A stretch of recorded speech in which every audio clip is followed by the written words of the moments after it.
बच्चों, यह आपका पार्ट 7 है, तो 6 का मैंने आपको करवा दिया है रिवीजन। तो ये 7 चैप्टर है, 7 चैप्टर हैं। पापा खो गए, ये वसंत का है, हिंदी वसंत का।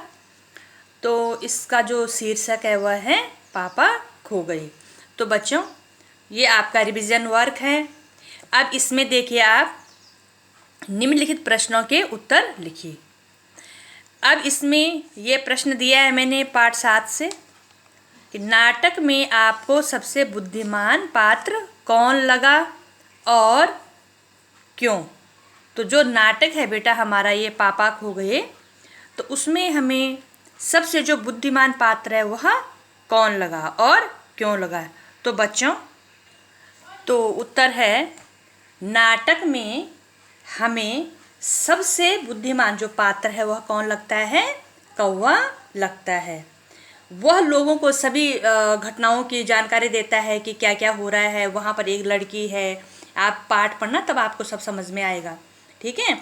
और उसकी सूझबूझ के कारण बच्ची दुष्ट व्यक्ति के हाथों में जाने से बच जाती है। इसलिए हमें नाटक में सबसे बुद्धिमान पात्र कौन लगता है, कौवा लगता है। अब है बच्चों दूसरा प्रश्न है, लेटर बॉक्स को सभी लाल ताऊ कहकर क्यों पुकारते थे। अब जो लेटर बॉक्स था उसको सब लाल ताऊ क्यों कहते थे, क्योंकि लेटर बॉक्स का रंग लाल होने के कारण उसे सब लाल ताऊ कहकर पुकारते थे। ये आपने लिखना है। पहले आपने ये क्वेश्चन पढ़ने हैं, उनके बाद इनके आंसर याद करने हैं और उसके बाद अपनी रिवीजन कॉपी में लिखना है। ऐसा नहीं है कि आपने दूसरी जो हमारी फेयर नोटबुक है उससे उतार के लिख दिया। आपने याद करने हैं, यही रिवीजन वर्क है, इसलिए आपको रिवीजन करवाया जा रहा है। यह क्वेश्चन आपको इसलिए 2-2 बार करवाए जा रहे हैं। तो बच्चों, लेटर बॉक्स का रंग लाल होने के कारण उसे क्या कहते हैं, लाल ताऊ कहते हैं। अब है पेड़ और खंबे की दोस्ती कैसे हुई। तो पेड़ जो है वह एक समुद्र के किनारे उगा था और वहाँ एक खंबा भी था। तो एक बार क्या होता है, तेज आंधी आती है बच्चों, तो खंबा पेड़ पर गिर जाता है।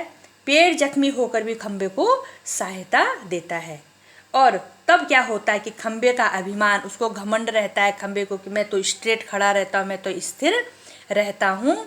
तो तब उसके कारण उसका अभिमान क्या है, दूर हो गया। खंबे का जो घमंड था वह क्या है, दूर हो गया और तब पेड़ और खंबे में क्या हो गई, दोस्ती हो गई। तो यह इनके आंसर है। अब है लेटर बॉक्स। लेटर बॉक्स क्या होता है बच्चों, लेटर बॉक्स में जो चिट्ठियाँ होती हैं, हमारे पत्र देते हैं, वह एक डिब्बा होता है, डिब्बा टाइप का होता है लाल रंग का। तो उसमें उसको बोलते हैं डाक का डिब्बा, लेटर बॉक्स, डाक का डिब्बा। जब हम कोई चिट्ठी उट्ठी लिखते हैं ना तो उसमें डाल देते हैं। अब है भंगिमा। भंगिमा का मतलब होता है मुद्रा। जो लड़की थी, जो इस पाठ में लड़की थी, उसमें पोस्टर में वह लड़की लगी थी, चित्र था उस लड़की का, तो उसमें क्या है, भंगिमा का मतलब मुद्रा, अपनी मुद्रा में खड़ी थी वो, स्थिर मुद्रा में। और अब है तकलीफ। तकलीफ का मतलब होता है कष्ट, किसी को कष्ट होना या किसी को कष्ट देना। कर्कश, कर्कश कानों में चुभने वाली आवाज़। कब्जा, कब्जा का मतलब होता है किसी चीज़ पर अधिकार करना, किसी चीज़ पर अधिकार जमाना। और घड़ी भर, घड़ी भर मतलब थोड़ा समय के लिए।